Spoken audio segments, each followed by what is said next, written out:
Hi! Hello friends! Welcome back to my channel, Trillian. And for today, we are going to make chicken with Zatar leaves. Ayan. So, parang sinampalukang manok to sa Pilipinas. Pero, ang gagamitin natin ngayon ay hindi sampalok. Hindi gagamit po tayo ng Zatar. Zatar time sa English yun. Sa Arabic, Zatar. Kasi ito yung uso dito. So, medyo maasin po yun na matamis kasi lalagyan din po natin ng olive oil. Ayan, so without further ado, let's start the procedure. So first, friends, we have to preheat our oven. Lagi po tayong preheat para pag sinalpak natin yung manok, kukulo na lang yung kaagad. So yun ang technique para mas mabilis ang ating pagluluto. Ayan. So ayan friends, kailangan natin ng chicken.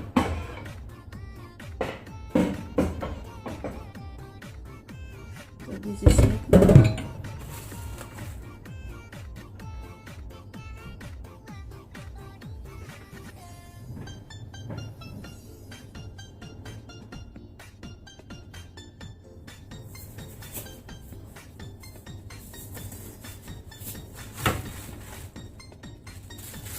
So friends, this is our fresh chicken but it's frozen. So nilinis ko muna to bago ko nilagay sa sa freezer. Kaya ngayon, dinefrost ko muna siya bago natin lulutuin para ready na siya. So, pwede nyo kong hugasan na lang. Hugasan ulit. Para matanggal yung mga yelo.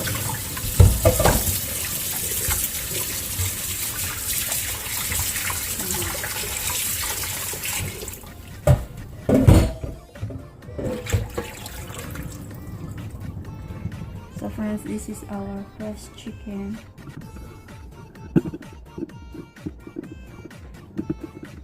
Ayan.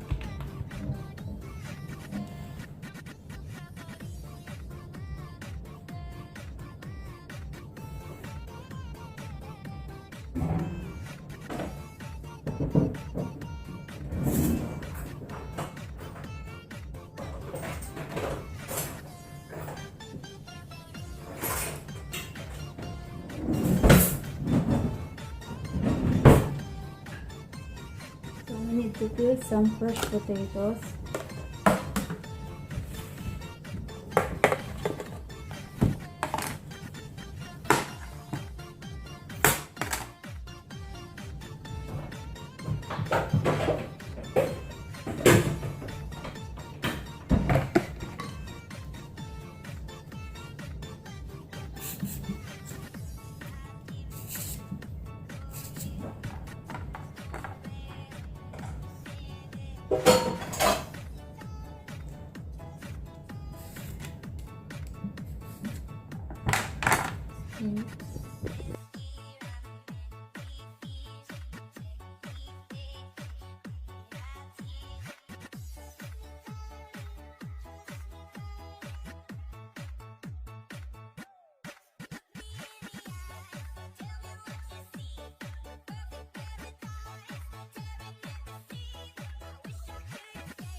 Friends, these are now our ingredients. We have fresh chicken. So, nilinis ko na po yung friend bago ko nilagay sa freezer. Tapos, dinefrost ko na lang, tsaka hinugasan. So, wash well our chicken. We have here fresh potatoes. Binabad ko po ito siya sa tubig. Our fresh lemon juice. We need also half liter of hot water and magic. So friends, this is our magic powder. Ayan. May nabibili po na cubes at may nabibili powder. So for today, ang available po sa atin ay yung magic powders. Chicken powder po yan. You have your olive oil. So friends, yung olive oil, kailangan naka-dark bottled siya para hindi masira kapag nasikatan siya ng araw or na-expose siya sa mainit na temperature. Kasi nasisira yan. So ito yung ating zatar leaves, friends. Ayan. Ito yung uso dito. Or thyme leaves. Ito yun. So ito siya. Ayan. Ito yan, friends. Mabango to. Kasing amoy niya ng oregano, pero zatar to. Edible plants na uso sa mga disyerto. So friends, dadagyan natin ng 1 teaspoon yung ating half liter of hot water.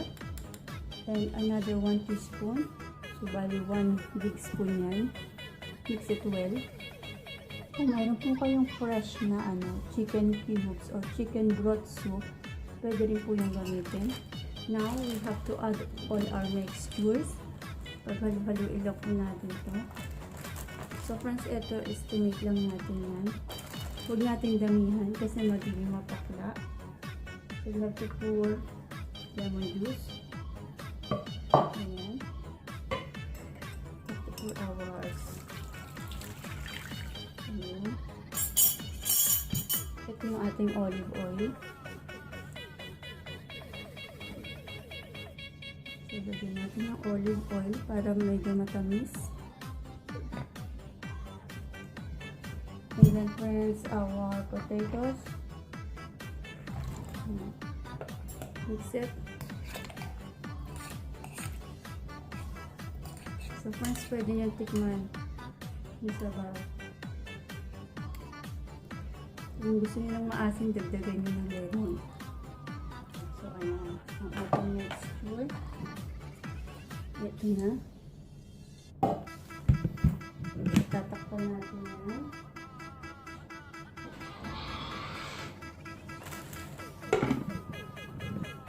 At ilalagay natin yan.